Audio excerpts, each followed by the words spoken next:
आज का प्रसंग धनतेरस से संबंधित है। आप सभी लोग प्रसंग को बड़े ध्यान से और अंत तक जरूर सुनना। जय राधा रानी की।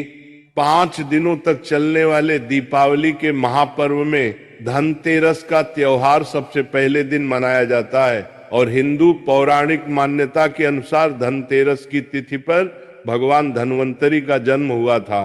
भगवान धन्वंतरी को आयुर्वेद और अच्छी सेहत के देवता के रूप में पूजा जाता है। दिवाली पर धनतेरस के दिन भगवान धन्वंतरी की पूजा करने से जीवन में सुख समृद्धि ऐश्वर्य और अच्छी सेहत का आशीर्वाद प्राप्त होता है। साथ ही इस दिन खरीदारी करना भी बहुत शुभ माना जाता है। धनतेरस के दिन हर तरह के शुभ कार्य प्रारंभ किए जा सकते हैं। इस दिन विशेष रूप से सोना और चांदी के आभूषण, नए बर्तन आदि खरीदे जाते हैं। धनतेरस के दिन इस प्रकार की विशेष चीजें खरीदने पर मां लक्ष्मी जी का आशीर्वाद मिलता है।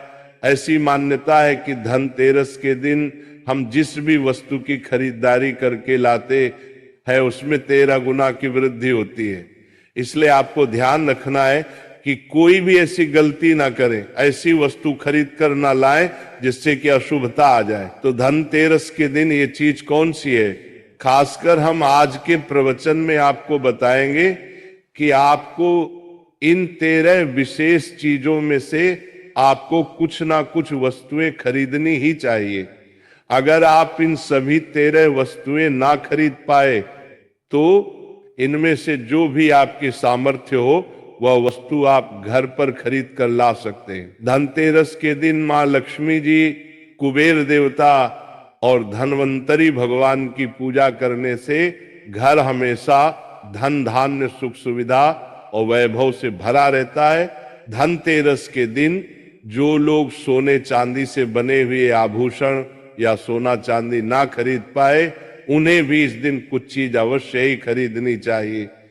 सबसे पहली वस्तु है नई झाड़ू। धनतेरस के दिन नई झाड़ू खरीदना बहुत शुभ माना जाता है। झाड़ू को मां लक्ष्मी जी का प्रतीक माना जाता है और ऐसा माना जाता है कि नई झाड़ू से धनतेरस के दिन पहले पूजा करके फिर उसका प्रयोग करने से घर की सारी नकारात्मक ऊर्जा दूर हो जाती है और घर में सुख समृद्धि का वास हो जाता है। अगर हो सके, सामर्थ्य हो तो धनतेरस के दिन एक झाड़ू का गुप्त दान करना चाहिए। इसे आप मंदिर में किसी चौराहे पर या ऐसी जगह पर जहां से कोई भी जरूरतमंद व्यक्ति इस झाड़ू को उठाकर ले जाए वहां पर आपको रख देना चाहिए। दूसरी वस्तु है साबुत धनिया।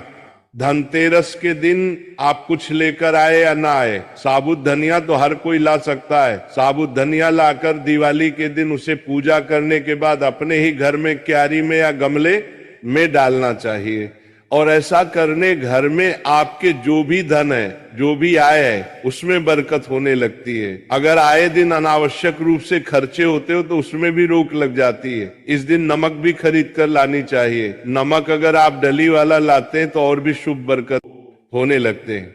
लेकिन आजकल डली वाला नमक मिलना हर जगह मुमकिन नहीं होता है, तो आप जो भी नमक आपको मिल पाता हो वह नमक आप इस दिन घर पर लेकर आए। धनतेरस से लेकर दीपावली के अगले दिन गोवर्धन और भाई दूज तक आप इसी नमक का प्रयोग करें और इन 5 दिनों तक लगातार आपको नमक का पोछा भी घर में लगाना चाहिए।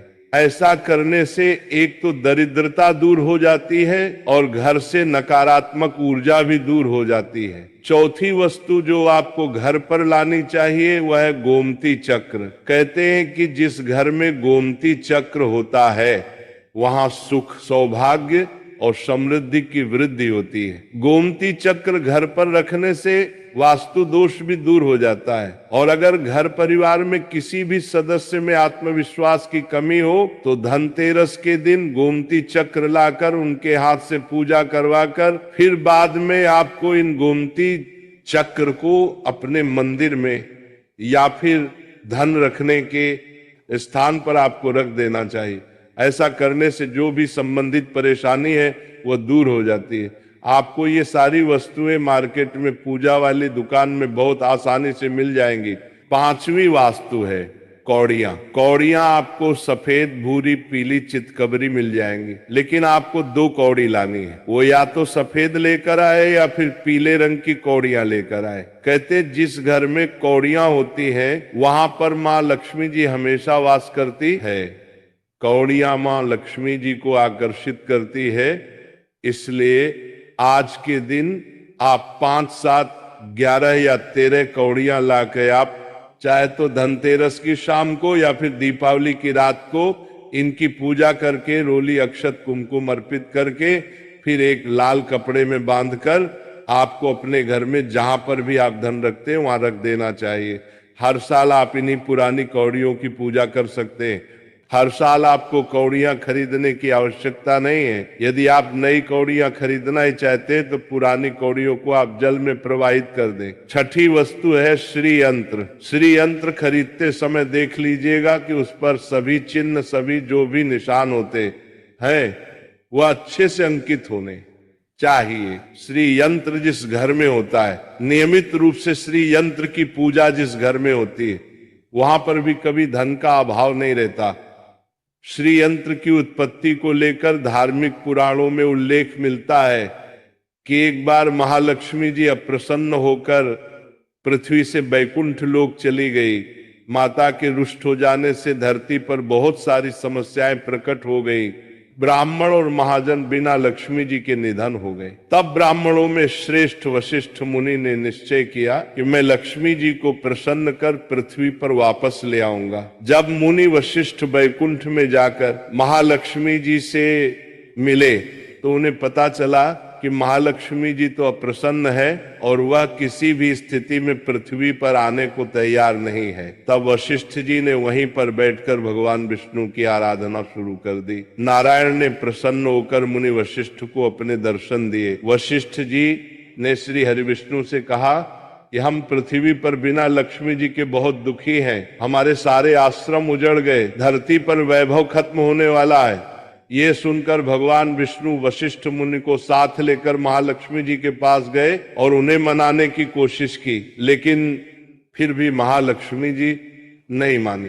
तब उन्होंने कहा कि मैं किसी भी स्थिति में पृथ्वी पर वापस जाने को तैयार ही नहीं हूं। जब चारों दिशाओं में महालक्ष्मी जी के पृथ्वी पर वापस न आने की बात फैल गई, तब देवताओं के गुरु बृहस्पति जी ने एक युक्ति सुझाई। उन्होंने कहा कि अब श्री यंत्र साधना ही एकमात्र उपाय बचा है, जिससे महालक्ष्मी जी को धरती पर आना ही पड़ेगा। गुरु बृहस्पति जी के निर्देशों से श्री हरि ने धातु पर श्री यंत्र का निर्माण किया और उसे मंत्र सिद्ध प्राण प्रतिष्ठा युक्त करते हुए दीपावली के 2 दिन पूर्व धन त्रयोदशी को श्री यंत्र पर स्थापित करके विधि विधान से उसका पूजन किया। पूजन समाप्त होते होते माता लक्ष्मी जी को वहां आना ही पड़ा और वे बोली कि मैं किसी भी स्थिति में यहां आने के लिए तैयार नहीं थी, ये मेरा प्रण था, परंतु बृहस्पति जी की युक्ति से मुझे आना ही पड़ा। श्री यंत्र मेरा आधार है और इसी में मेरी आत्मा भी बसती है। यही कारण है कि धनतेरस के दिन श्री यंत्र खरीदना चाहिए और अपने घर में स्थापित करना चाहिए। 7वीं वस्तु है 7 मुखी रुद्राक्ष की माला या फिर 7 मुखी रुद्राक्ष। अगर आप धनतेरस के दिन 7 मुखी रुद्रा घर पर लाते हैं और फिर उसकी विधि विधान से पूजा करते हैं या भगवान शिव की पूजा में आप इस रुद्राक्ष को प्रयोग करते हैं, किसी भी मंत्र का जाप करते हैं, तो उससे भी आपके घर में कभी परेशानी नहीं आती। किसी प्रकार का कोई अकाल मृत्यु का भय नहीं रहता, क्योंकि दीपावली दीपों का त्योहार होता है और इस दिन अपने घर में अपने अपने सामर्थ्य के अनुसार दीपक जलाए जाते हैं। धनतेरस के दिन भी दीप जलाने चाहिए।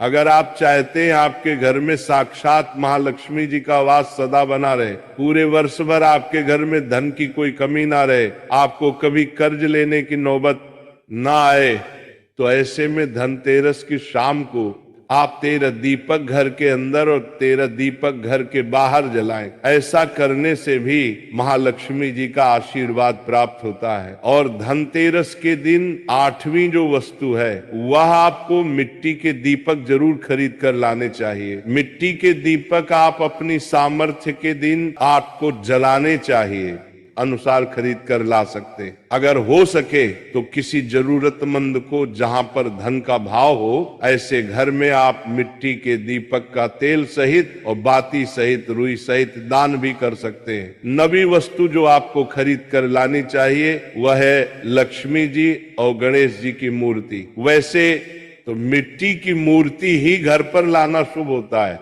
लेकिन यदि आप मिट्टी की मूर्ति लाना चाहे तो धातु की मूर्ति, जैसे कि आप चांदी की, सोने की या पीतल की मूर्ति भी घर पर ला सकते हैं। अगर आपके पास पहले से ही मूर्तियां हैं तो आप जरूरी नहीं है कि हर दीपावली पर मूर्ति खरीदें। धातु की मूर्ति यदि है तो हर साल आप मूर्ति न खरीदें, लेकिन मिट्टी की मूर्ति है तो उनका विसर्जन कर आपको धनतेरस के दिन नई मूर्तियां लाकर उनकी पूजा विधि विधान से करनी चाहिए। धनतेरस के दिन खरीदी गई नई मूर्तियों की पूजा आपको दीपावली की शाम को करनी चाहिए। धनतेरस के दिन आप भगवान गणेश और माँ लक्ष्मी जी की जो मूर्ति खरीदे, वह खरीदते समय ये ध्यान रखें कि दोनों मूर्ति अलग अलग होनी चाहिए और दोनों ही मूर्ति में भगवान गणेश और लक्ष्मी जी बैठी हुई मुद्रा में हो, खड़ी हुई मुद्रा में लाई गई। जो मूर्तियां होती हैं वह उग्र स्वभाव की और चंचल मानी जाती हैं। अगर आप खड़ी हुई मुद्रा वाली मूर्तियां लेकर आते हैं तो वैसे में धन का भाव आप पक्के घर में लगातार बना रह सकता है। और आपको ध्यान रखना है कि जो मूर्तियां आप लेकर आए वह कहीं से भी खंडित ना हो, टूटी हुई ना हो। गणेश जी की प्रतिमा खरीदते समय ध्यान रखें कि उनकी जो सूंड है वो बाईं तरफ मुड़ी हुई हो और उनका वाहन मूषक भी उस मूर्ति में जरूर बना हो और भगवान गणेश के एक हाथ में लड्डू या मोदक भी होना चाहिए। और महालक्ष्मी जी की जो मूर्ति है वह कमल के फूल पर विराजित होनी चाहिए और उनके हाथ में सिक्के हो या फिर सिक्के गिरने वाली अवस्था में हो, ऐसी मूर्तियां घर पर लाना बहुत शुभ होता है। बहुत से लोग आज के दिन उल्लू पर विराजमान मूर्ति या फिर तस्वीर घर पर लेकर आते हैं, लेकिन आपको हाथी या फिर कमल के फूल पर विराजमान लक्ष्मी जी की मूर्ति या तस्वीर ही घर पर लानी चाहिए। कभी भी प्लास्टिक कॉफिन 2 बनने वाले हैं, लेकिन मूर्ति या घर पर लानी चाहिए पेरिस, जिसे पोप कहते हैं। प्लास्टिक की मूर्तियां इस दिन नहीं खरीदनी चाहिए और ना ही पूजा में उनका प्रयोग करना चाहिए। आप केवल मिट्टी के या फिर धातु की मूर्ति ही लेकर आए। अष्ट धातु की मूर्ति भी आप ला सकते हैं। धनतेरस के दिन आपको जो 10वीं वस्तु खरीदनी चाहिए वह कुबेर यंत्र। वह आप केवल मिट्टी के धातु की मूर्ति ही लेकर आए। यंत्र जिस घर में होता है वहां पर धन के देवता कुबेर का वास होता है, साथ ही माँ लक्ष्मी जी भी वहां पर वास करती हैं।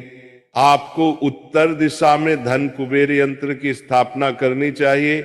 इस दिशा का सही निर्माण परिवार में समृद्धि और खुशियों को लेकर आता है। साथ ही अगर आपके घर में किसी तरह का कोई वास्तु दोष है तो वह दोष भी दूर हो जाएगा और व्यापार में, आपके कारोबार में खूब बरकत भी होगी। कई बार लोग खूब मेहनत करने के बाद भी इतना धन नहीं कमा पाते जितनी आप मेहनत करते हैं, और मेहनत करने के बाद भी आपके धन की तिजोरी खाली ही रहती है।